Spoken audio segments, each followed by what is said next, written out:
ये कहानी है गांव चंपापुर की। एक छोटा सा गांव जो पहाड़ियों और सरसों के खेतों के बीच बसा था। यहाँ की जिंदगी शांत थी, जैसे किसी पुराने गीत की मीठी धुन। लोग सुबह सूरज के साथ उठते, बैलों के साथ खेत जोतते और शाम को चौपाल पर बैठकर किस्से सुनते। गांव के सबसे बुजुर्ग और समझदार आदमी थे रामलाल दादा। पूरे गांव में उनका बहुत मान था। हर सुबह वो अपनी पुरानी रेडियो लेकर बरामदे में बैठते और कहते, रेडियो की आवाज से दिन अच्छा बीतता है। उनकी बहू गोमती हर रोज चाय लेकर आती। दादा, ये लीजिए आपकी सुबह की चाय।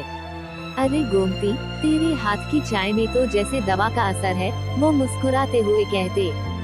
सब कुछ सामान्य चल रहा था, लेकिन एक रात ऐसा हुआ जिसने गांव की नींद उड़ा दी। रात के सन्नाटे में अचानक लक्ष्मण किसान के घर से जोर की आवाज आई। सुबह जब सब लोग वहां पहुंचे तो देखा घर का दरवाजा टूटा नहीं, लेकिन अलमारी खाली थी। सारा पैसा और जेवर गायब। लक्ष्मण रोते हुए बोला, हे भगवान, सब कुछ चला गया, मेरे बच्चों की पढ़ाई का पैसा, फसल की कमाई सब लूट गया। गांव में हड़कंप मच गया।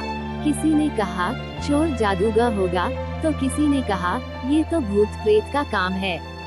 रामलाल दादा ने सबको समझाया, डरो मत, इस गांव में ना कोई भूत आया है ना जादूगर।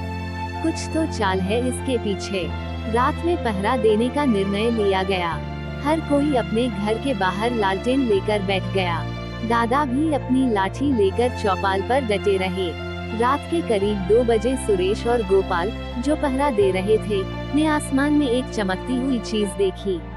अरे गोपाल, वो देख, कुछ उड़ रहा है ऊपर। कौवा तो नहीं लग रहा भाई, वो तो मशीन जैसी चीज है। वो चीज एक झोपड़ी के ऊपर जाकर रुकती है और कुछ पल बाद हवा में गायब हो जाती है। सुबह उन्होंने जाकर यह बात मुखिया श्याम सिंह को बताई। मुखिया जी, कोई उड़ती मशीन है जो हर रात आती है। लगता है उसी से चोरी होती है। श्याम सिंह सोच में पड़ गए, ये तो हमारे बस की बात नहीं लगती। उसी दिन शाम को गांव में एक मोटरसाइकिल आती है। उस पर बैठा होता है विक्रम, जो शहर में पढ़ाई कर रहा था और मुखिया का बेटा था। अरे विक्रम बेटा, तू कब आया? बस पिताजी, खबर मिली कि गांव में चोरी हो रही है, तो सोचा देखूं क्या माजरा है। रात होते ही विक्रम अपनी टॉर्च, कैमरा और मोबाइल लेकर निगरानी करने निकलता है। करीब 1 बजे वही उड़ती हुई चीज आसमान में दिखती है। विक्रम समझ जाता है ये ड्रोन है। वो धीरे धीरे उस ड्रोन का पीछा करता है, जो उड़ते हुए पुराने कुएं के पीछे वाले खंडहर में जाकर उतरता है।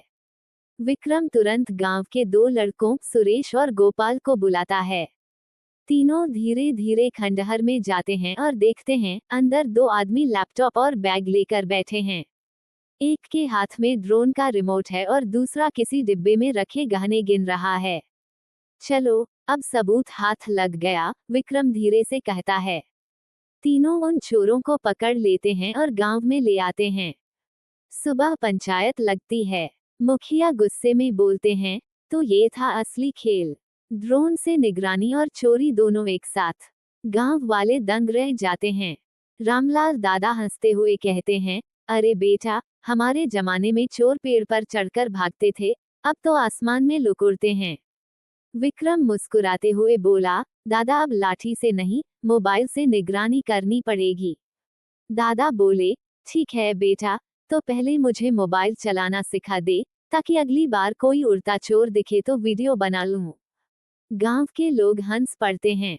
और इस तरह चंपापुर में फिर से चैन और सुकून लौट आता है।